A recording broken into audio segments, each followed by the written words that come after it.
I should add that after I met Alice Hickey and I had tried to put that event away because I just couldn't.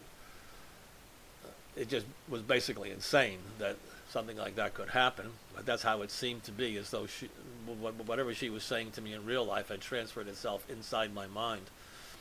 Um, but I had called up Joan at that time, and in fact she was in Sedona, out by the Red Rock country, and I said, "Could you come out here? That something has happened." And so she came out, and we tried to figure out as to what was going on, but she couldn't be any help. And then one day she went off for a couple of days to see some friends, and I happened to go into my bathroom, and as I looked in the mirror, I had a vision of someone who was very old, very sturdy, long hair, appeared to be some Celtic ancestor.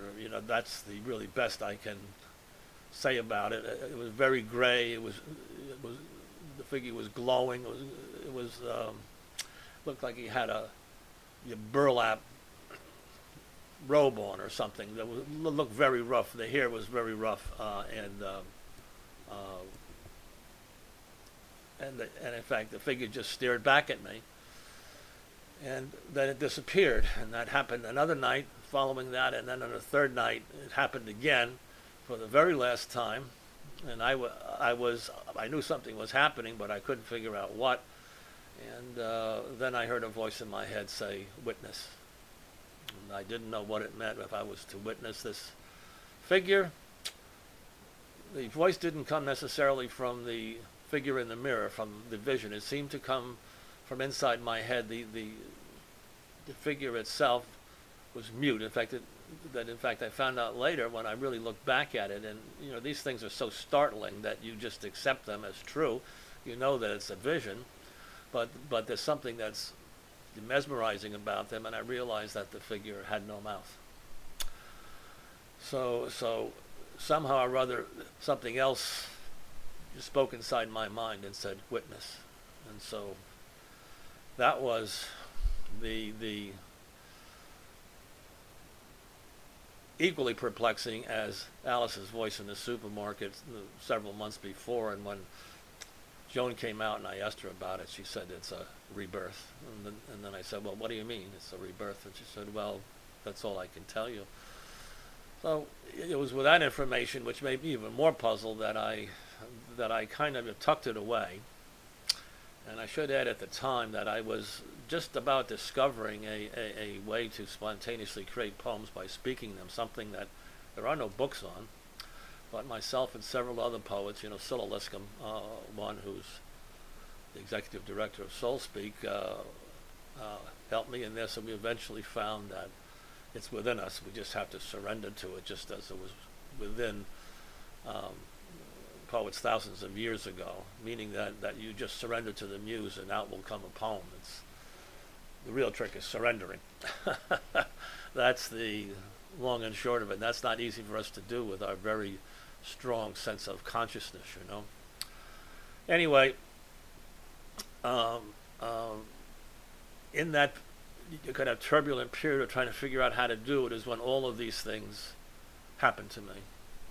And I set out to put them away because they were simply too much to handle. And I then decided to go visit my friend Pinga Dentista, who is a treasure diver and a kind of rascal of types, who lives in Tavernier Key in Florida, in an Airstream trailer,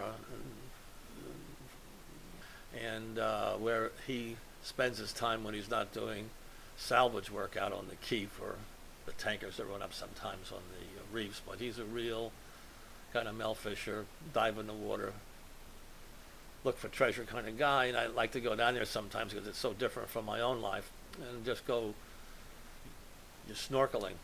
Well,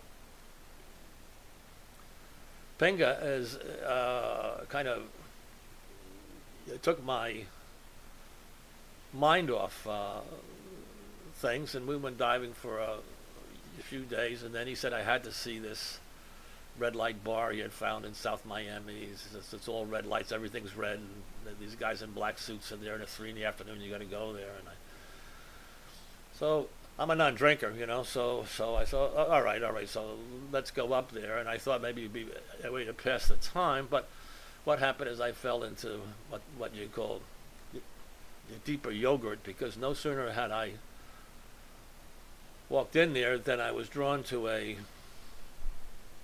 lady sitting at the bar, who I found out later was the owner of the bar, Betty Hagen. And when I came back from the men's room, she kind of motioned me over, and since the bar itself was made of an old house, you know, it was nuts. Basically, there was a bar when you walked in; it was glowing red and pink. You had to adjust your eyes to it, and then when you went to the men's room, you had to go through a living room and a dining room, and then you found a bathroom. So there was a kind of a journey. That was the strangest place I've ever been. And when I came back, she asked me if I had found what I was looking for, and I thought she was being funny, and I said, well, I think so. And then she moved in very closely to me again, like Alice had, and a voice came, and I could see her lips moving. She was saying something to me, and I must have snapped again, and I heard that same voice inside my head say, no, you haven't found it yet.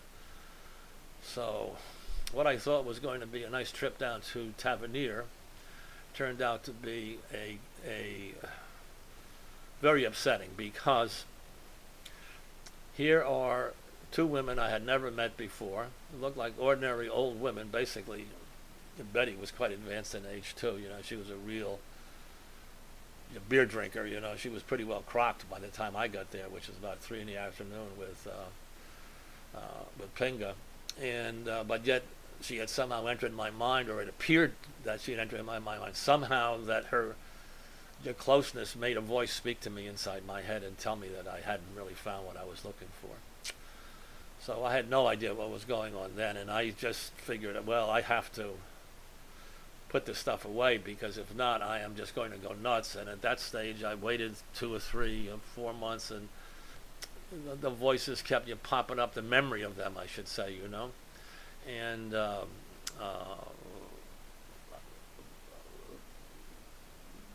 Joan called. She had moved from Sedona to Santa Monica. She had a nice place down by the Ocean Drive. You know, Santa Monica is one of the best places to be in the world, as far as I'm concerned. You have that cool Pacific air and that bright sunshine. The homes are beautiful in that area. It's an older area, but it's really quite nice. And so I said, well, you know, why the hell not? I had been out there for a long time. I had friends in California I hadn't seen for 20 years. So I headed out, and it was at that stage, somewhere in my visit, that this long poem came to me.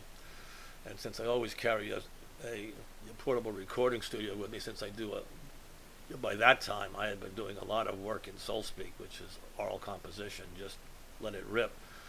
When the poem started to come to me, basically I started to record it with Joan. I did 3 versions of it, which are really quite beautiful. You can hear them. I'm going to give you a little address beneath me. You can go and you can hear them, but in fact it's even better, if you want to, is that you can see a animated video I made out of fractals that were given to me by a new college student by the name of Daniel Pothast, and I didn't know what to do with them. He had given it to me years before, and I suddenly realized that the fractals, which were quite beautiful, were subdivided into like 4 characters or 4 kind of arrangements. And I saw that they fit perfectly into the Witness's Log myth that had come to me. It was a long mythic poem, of which there were 4 entities involved. And so there was only just took the poem which I had recorded, and I transcribed it into an animated video, and you can see that at the address beneath me. So that gives you some idea as to how I was trying to cope with these events. By this time, a couple of years had passed. I had no idea what the poems meant, or we were like moss